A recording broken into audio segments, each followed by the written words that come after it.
तो friends, welcome to teachers empire. आज की इस वीडियो लेक्चर में मैं डिस्कस करूंगा बुद्धि वाले टॉपिक को, जो कि इम्पोर्टेंट है आपके एलटी और लेक्चरर के एग्ज़ाम में। और स्पेशली एलटी के एग्ज़ाम में जो कि आपको बुद्धि वाला टॉपिक एक अलग से दिया गया है। आप चाहें तो सिलेबस को भी देख सकते हैं, तो उसमें आपका बुद्धि वाला टॉपिक भी मेंशन है। और ख़ास तौर पे जिस सिलेबस में जिसके भी आगे शिक्षण लिखा है, तो उसका मतलब आप ये समझिए कि चाहे वो शिक्षण के सिद्धांत हो, चाहे वो शिक्षण की विधियाँ हों, प्रविधियाँ हों, तो सभी टॉपिक उसके अंदर कवर होंगे। एलटी की रेट आगे बढ़ चुकी है, इसका आप सभी को पता है। मैंने बस इस मुद्दे पे वीडियो इसलिए नहीं बताई, वो मैं आपको आगे जाके बताऊंगा कि क्यों नहीं मैंने इस मुद्दे पे क्यों नहीं मैंने आखिर वीडियो बनाई। तो चलिए मैं शुरुआत करता हूँ पहले आज की वीडियो की कुछ क्वेश्चंस के साथ। और ध्यान रखिएगा लर्नर्स, ये जो क्वेश्चन है ये मैंने डायरेक्ट इंटरनेट से उठाए हैं, तो इसलिए ये कॉपी ही आप इनको समझिए। ये मैं कोई अपने मन से बना के नहीं ला रहा हूँ। जो क्वेश्चंस मैं अपने मन से बना रहा हूँ वो मैं आपको बता रहा हूँ। जैसे आपको पिछली वीडियोज़ में जो पहले के 2-3 क्वेश्चन जो सफ़ेद वाली स्लाइड में होते हैं, तो वो मेरे अपने बनाए हुए होते हैं। चलिए मैं शुरुआत करता हूँ आज के क्वेश्चन से। पहला है कि बुद्धि का संज्ञानात्मक सिद्धांत किसने दिया? वो दिया था आपका जीन पियाजे ने। दूसरा है आपका कि बुद्धि का संवेगात्मक सिद्धांत किसने दिया था? गोलमैन ने दिया था। ध्यान दीजिएगा, यहाँ पे संज्ञानात्मक और संवेगात्मक दोनों शब्दों में डिफरेंस है। बुद्धि का संज्ञानात्मक सिद्धांत, जिसको हम लोग कॉग्निटिव डेवलपमेंटल थ्योरी भी कहते हैं, वो दी थी जीन पियाजे ने।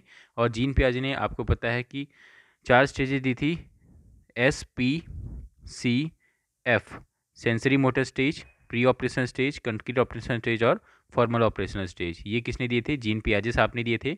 अगर अब मैं बात करता हूँ किसकी, बुद्धि के संवेगात्मक सिद्धांत की, जिसको हम लोग क्या कह सकते हैं, इमोशनल डेवलपमेंटल थ्योरी कह सकते हैं, वो जो दी थी वो दी थी आपकी गोलमैन साहब ने। अब मैं बढ़ता हूँ नेक्स्ट क्वेश्चन की ओर। नेक्स्ट क्वेश्चन आपके सामने है कि बुद्धि का संरचना सिद्धांत किसने दिया? इसका सही आंसर है आइजेनिक ने दिया था। बुद्धि का संरचना सिद्धांत किसने दिया? आइजेनिक ने। बुद्धि का पदानुक्रत संरचना सिद्धांत किसने दिया? फिलिप बर्नर ने दिया। मैं अगर बात करूं नेक्स्ट क्वेश्चन की, तो नेक्स्ट क्वेश्चन है आपके सामने कि बुद्धि का एकीकृत संरचना सिद्धांत किसने दिया था? वो दिया था आपका किसने? जेपी गिलफोर्ड साहब ने। बुद्धि का एकीकृत संरचना सिद्धांत किसने दिया था? जेपी गिलफोर्ड साहब ने। इसे इंग्लिश में हम लोग यूनिफैक्टर थ्योरी के नाम से भी जानते हैं। अब अगर मैं बात करता हूँ नेक्स्ट क्वेश्चन की, नेक्स्ट क्वेश्चन है आपके सामने कि बुद्धि का त्रिक बिंदु सिद्धांत किसने दिया? बुद्धि का त्रिक बिंदु सिद्धांत किसने दिया? स्टर्नबर्ग ने दिया। इंग्लिश में हम लोग इसको ट्राइआर्चिक थ्योरी कहते हैं।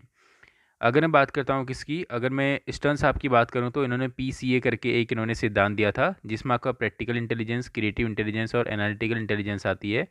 कौन बात करते हैं इसकी? स्टर्न साहब बात करते हैं। और स्टर्न में आपको पता है कि बुद्धि लब्धि का संप्रत्यय और बुद्धि लब्धि का जो प्रत्यय है, बुद्धि लब्धि की जो अवधारणा और बुद्धि लब्धि का संप्रत्यय, इन दोनों शब्दों से भी एक एक क्वेश्चन जरूर बनता है, तो आप उसको जरूर कंफर्म करें। और कमेंट बॉक्स में भी आप मुझे ज़रूर बताएं कि बुद्धि लब्धि का संप्रत्यय किसने दिया और बुद्धि लब्धि की अवधारणा किसने दी थी। इन्होंने बुद्धि को 3 भागों में बांटा था, विश्लेषणात्मक बुद्धि, व्यवहारात्मक बुद्धि और सृजनात्मक बुद्धि। वो मैंने आपको इंग्लिश में अभी बताया। अब मैं बढ़ता हूँ नेक्स्ट यानी क्वेश्चन नंबर 7 की ओर कि जीन पियाजे के अनुसार बुद्धि क्या है? और आंसर है इसका कि जीन पियाजे के अनुसार बुद्धि वातावरण के साथ अनुकूलन करने की प्रक्रिया है। 8th क्वेश्चन है कि अल्फ्रेड बिने के अनुसार बुद्धि के प्रकार बताइए। तो अल्फ्रेड बिने के अनुसार बुद्धि 4 शब्दों से मिलकर बनी है, ज्ञान, आविष्कार, निर्देश और आलोचना। बढ़ता हूँ क्वेश्चन नंबर 9 की ओर। क्वेश्चन नंबर 9 है, टर्मेन के अनुसार बुद्धि की क्या परिभाषा है? तो टर्मेन के अनुसार बुद्धि की परिभाषा उन्होंने क्या दी थी कि बुद्धि अमूर्त विचारों के बारे में सोचने की योग्यता है। क्वेश्चन आपका कैसे बन सकता है कि अमूर्त विचारों के बारे में सोचने की योग्यता है? आपको सबसे पहला ऑप्शन दे देगा सृजनात्मकता या बुद्धि। तो आप पहला ऑप्शन वहाँ पे प्रेशर में आप सृजनात्मकता को टिक कराएंगे, जबकि उसका आंसर क्या होगा? बुद्धि। इन परिभाषाओं से डायरेक्ट क्वेश्चन इसी तरीके के बनते हैं, और वो भी इनडायरेक्ट वे में बनेंगे। वो आपको आधी परिभाषा उठा के देगा, आप पिछली बार का पेपर भी चेक कर सकते हैं। बढ़ता हूँ अब मैं नेक्स्ट क्वेश्चन की ओर। नेक्स्ट क्वेश्चन आपके सामने कि वुडवर्थ के अनुसार बुद्धि की क्या परिभाषा है?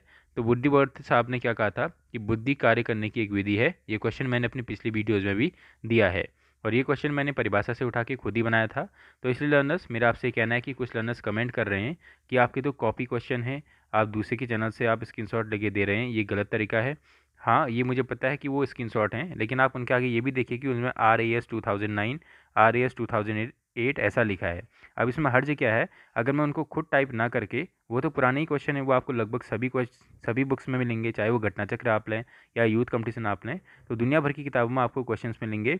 मैं आपको किताबों से क्वेश्चन ना ले करके, आपको मैं वहाँ से स्क्रीनशॉट ले करके मैं उनको कंपाइल करके दे रहा हूँ, वो भी टॉपिक वाइज। आपका इससे फ़ायदा क्या होगा? इससे ये फ़ायदा होगा कि आपको 10 वीडियो में सर्च करके ये नहीं देखना पड़ेगा कि मेरे टॉपिक का है या नहीं है, वो मैं आपको कंपाइल करके एक वीडियो में दे रहा हूँ। लेकिन इसमें भी कई महानुभावों को दिक्कत है, तो आप चाहें तो अनसब्सक्राइब कर सकते हैं। लेकिन ये है कि ये चैनल जिनके लिए बनाया, आप उनको प्लीज़ देखने दीजिए, ऐसे नेगेटिविटी आप ना फैलाएं। कॉपी क्वेश्चन है, बस मैंने यही कॉपी करा है कि मैंने खुद से टाइप नहीं करे हैं, बल्कि वो क्वेश्चन पहले भी आरएएस के एग्ज़ाम में या आरपीएस के एग्ज़ाम में आ चुके हैं। जो राजस्थान में एग्ज़ाम होते हैं टीचिंग एग्ज़ाम्स, वहाँ आए हैं, यूपी के टीचिंग एग्ज़ाम्स में आए हैं, वही अदर चैनल्स ने भी कराए हैं, तो वही स्क्रीनशॉट लेके टॉपिक वाइज उनको कंपाइल करके मैंने भी कराए हैं। बढ़ना हो मैं नेक्स्ट क्वेश्चन की ओर। नेक्स्ट क्वेश्चन आपके सामने, स्टर्न के अनुसार बुद्धि की क्या परिभाषा है। स्टर्न के अनुसार बुद्धि की क्या परिभाषा है कि बुद्धि एक सामान्य योग्यता है जिसके द्वारा नई परिस्थिति के साथ समायोजन करता है। अब इसमें क्वेश्चन कैसे बनेगा कि निम्नलिखित में से कौन सी ऐसी चीज़ है जिसके द्वारा व्यक्ति नई परिस्थितियों के साथ समायोजन करता है। पहला आपको दे देगा ऑप्शन चिंता, और दूसरा आपको दे देगा क्या, बुद्धि। और आपको पता है चिंता से रिलेटेड भी एक ऐसी डेफिनेशन है, यदि आपको पता हो तो आप मुझे ज़रूर कमेंट बॉक्स में बताएं। तो इसका सही आंसर क्या होगा, बुद्धि होगा। और ये डेफिनेशन दी किसने है, स्टर्न्स आपने दी है। अगर मैं बात करूं क्वेश्चन नंबर 12 की, कि बकिंघम के अनुसार बुद्धि की क्या परिभाषा है। बकिंघम साहब ने कहा था कि बुद्धि सीखने की शक्ति ही बुद्धि है। ठीक है, सीखने की शक्ति को ही हम लोग क्या कहते हैं, बुद्धि कहते हैं। ये किसने कहा है, बकिंघम ने कहा है। ऐसा बिल्कुल नहीं आएगा, आ सकता है कि सीखने की शक्ति को कहा जाता है।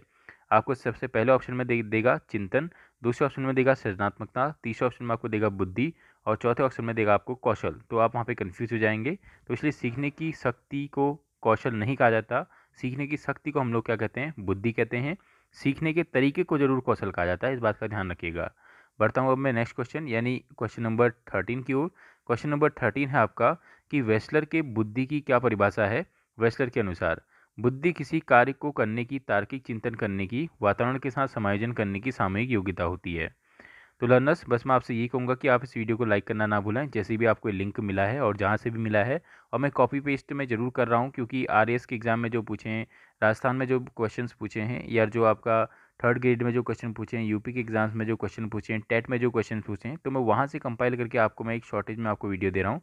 कमेंट करना आपका अधिकार है, लेकिन ध्यान रखिएगा कि नेगेटिविटी आप जरूर ना फैलाएं। अगर आपको चैनल पसंद नहीं है तो आप अनसब्सक्राइब भी करें, अनलाइक भी करें, लेकिन प्लीज़ आप कमेंट के माध्यम से, आप देख ही रहे हैं कि किसान आंदोलन हुआ था इतना बड़ा, और मोदी जी ने फिर भी अपना निर्णय नहीं बदला, क्योंकि उनको पता था कि जो मैं कर रहा हूँ इनकी भलाई के लिए कर रहा हूँ, मैं सही कर रहा हूँ। तो ऐसे ही इस चैनल का भी है, अगर आपको लगता है कि ये आदमी गलत कर रहा है तो आप उसको अनसब्सक्राइब करके जा सकते हैं, उसमें कोई समस्या नहीं है। लेकिन प्लीज़ आप नेगेटिविटी आप ना फैलाएं, इस चीज़ को आप इग्नोर करें। और हो सके जिनको पसंद आ रही हैं चीज़ें, क्योंकि आपको फ़ायदा क्या हो रहा है कि आपको गूगल सर्च नहीं करना पड़ रहा है, आपको यहाँ पे चीज़ें मिल जा रही हैं। जैसे मैंने भी आज सर्च आउट करा तो मुझे ये एक कंटेंट मिला गूगल में, तो मैंने सोचा कि मैं आपके साथ साझा करूँ। नेक्स्ट है आपके सामने कि स्पीयरमैन के अनुसार बुद्धि की क्या परिभाषा है। स्पीयरमैन के अनुसार बुद्धि तार्किक चिंतन करने की योग्यता है। क्वेश्चन कैसे बनते हैं, मैंने आपको बताया कि तार्किक चिंतन करने की योग्यता है। सबसे पहला ऑप्शन ही आपको क्या दे देगा, वो सृजनात्मकता दे देगा। आदमी सृजनात्मकता को वहाँ पे टिक करके आता है, लेकिन उसका सही आंसर क्या होगा, बुद्धि होगा। बढ़ता हूँ अब मैं नेक्स्ट क्वेश्चन की ओर कि सामान्यतः बुद्धि कितने प्रकार की होती है। सामान्यतः बुद्धि 3 प्रकार की होती है, अमूर्त बुद्धि, मूर्त बुद्धि या सामाजिक बुद्धि। इंग्लिश में अगर मैं आपको बताऊँ तो मूर्त बुद्धि को हम लोग क्या बोलते हैं, कंक्रीट, और इसको हम लोग क्या बोलते हैं, एब्स्ट्रैक्ट इंटेलिजेंस, और इसको हम लोग क्या बोलते हैं, सोशल इंटेलिजेंस। ये होगी आपकी कौन सी, एब्स्ट्रैक्ट इंटेलिजेंस, ये होगी कंक्रीट इंटेलिजेंस, और ये होगी आपकी सोशल इंटेलिजेंस। नेक्स्ट मैं बढ़ता हूँ नेक्स्ट क्वेश्चन की ओर। अमूर्त बुद्धि सामान्यतः कितने व्यक्तियों में पाई जाती है, किन व्यक्तियों में पाई जाती है। अमूर्त बुद्धि सामान्यतः एक तो शिक्षकों में पाई जाती है, लेखकों में पाई जाती है, कलाकारों में पाई जाती है, और वैज्ञानिकों आदि कवियों में पाई जाती है। बढ़ता हूँ मैं नेक्स्ट क्वेश्चन की ओर, क्वेश्चन नंबर 17। यांत्रिक बुद्धि या स्थूल बुद्धि किसे कहा जाता है। यांत्रिक बुद्धि या स्थूल बुद्धि हम लोग मूर्त बुद्धि को कहते हैं, क्योंकि मूर्त में क्या, मूर्त का मतलब आप क्या समझते हैं, मूर्त का मतलब आप मूर्ति से लीजिए, यानी जो चीज़ आपको सामने दिखाई दे रही है तो हम उसी को क्या कहते हैं, मूर्ति कहते हैं।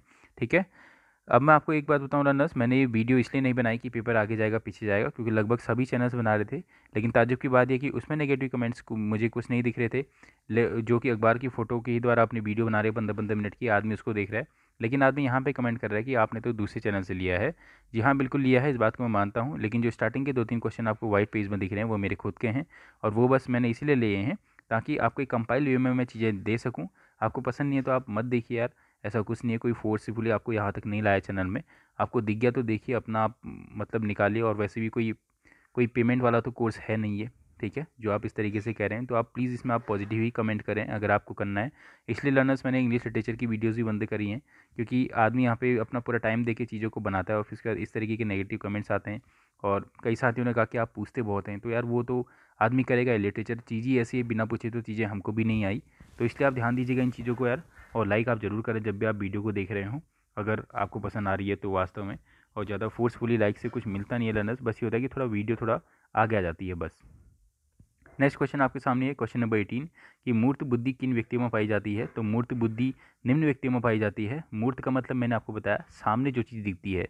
मूर्त को आप मूर्ति से याद रखेंगे, अगर आपको हिंदी में वर्ड कंफ्यूज कर रहा है तो इंजीनियर आपको पता है यार, वो चीज़ वो लोग तो सामने देखकर ही चीज़ों को बताते हैं। अगर वो मकान का नक्शा भी बनाते हैं तो पहले ज़मीन का आकार, उसका साइज़ कितना है, किस तरीके से इसमें कमरे निकलेंगे, तो वो पहले साइज़ ज़रूर देखते हैं, ज़मीन को वो ज़रूर देखते हैं, तभी वो आपका मकान का नक्शा पास करते हैं।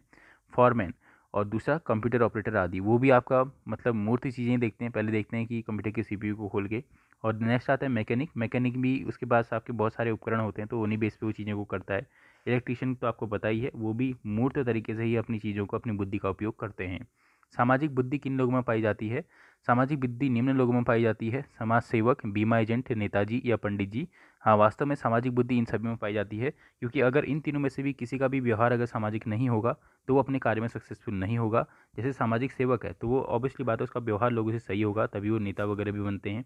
बीमा एजेंट हैं, व्यवहार सही होगा तभी उनको बीमा लोग देंगे भी। तो ये क्या हो गया, उनकी सामाजिक बुद्धि है। इसमें से आपको, अगर वो आपको दे दे कि एक अकेला संत दे दे ऑप्शन में, या आपको दे दे कि जो पायलट भी आपको इनमें से ऑप्शन में दे देगा, सामाजिक सेवक, पायलट, बीमा का एजेंट या नेताजी, तो वो इनमें से आपसे पूछ देगा कि सामाजिक बुद्धि निम्नलिखित में से किस में नहीं पाई जाती है। तो उसका सही आंसर क्या होगा, आपका पायलट होगा, क्योंकि पायलट में किस प्रकार की बुद्धि पाई जाएगी, यांत्रिक बुद्धि पाई जाएगी। बढ़ता हूँ मैं लास्ट क्वेश्चन की ओर। लास्ट क्वेश्चन आपके सामने है कि एक कारक सिद्धांत को और किस नाम से जाना जाता है। एक कारक सिद्धांत को राजकीय सिद्धांत के नाम से जाना जाता है। ध्यान दीजिएगा, वो आपसे पूछ सकता है कि बुद्धि का राजकीय सिद्धांत किसने दिया, तो आप मुझे कमेंट बॉक्स में आप ज़रूर बताएं कि जो यूनिफैक्टर थ्योरी ऑफ इंटेलिजेंस है वो दी किसने थी। मैंने अभी आपको प्रीवियस बताया है, पहले बताया है, तो आप इसलिए मुझे कमेंट में ज़रूर बताएं। और वीडियो को आप लाइक करना ना भूलें। कमेंट में आप ज़रूर बताएं कि आपको किस तरीके की और वीडियोज़ आपको चाहिए, और क्या मैं इंग्लिश की कंटिन्यू करूँ या नहीं करूँ। और धीरे धीरे मैं सोच रहा हूँ कि अदर सब्जेक्ट की भी मैं यहाँ पे टीम को लाऊँ, तो अगर आप लोगों का सपोर्ट रहा तो चीज़ें पॉसिबल होंगी। थैंक यू लर्नर्स, और प्लीज़ आप नेगेटिविटी ना फैलाएं, जितना हो सके आप पॉजिटिव कमेंट करिए। अगर आपको दिक्कत है तो डू अनसब्सक्राइब माई चैनल यार, ऐसा कुछ नहीं है, हम कोई ऐसे नहीं कह रहे कि बस हमारा ही कर लो, हमें बहुत ही बिल्कुल कोई लाखों नहीं मिल जा रहे। ठीक है लर्नर्स, थैंक यू।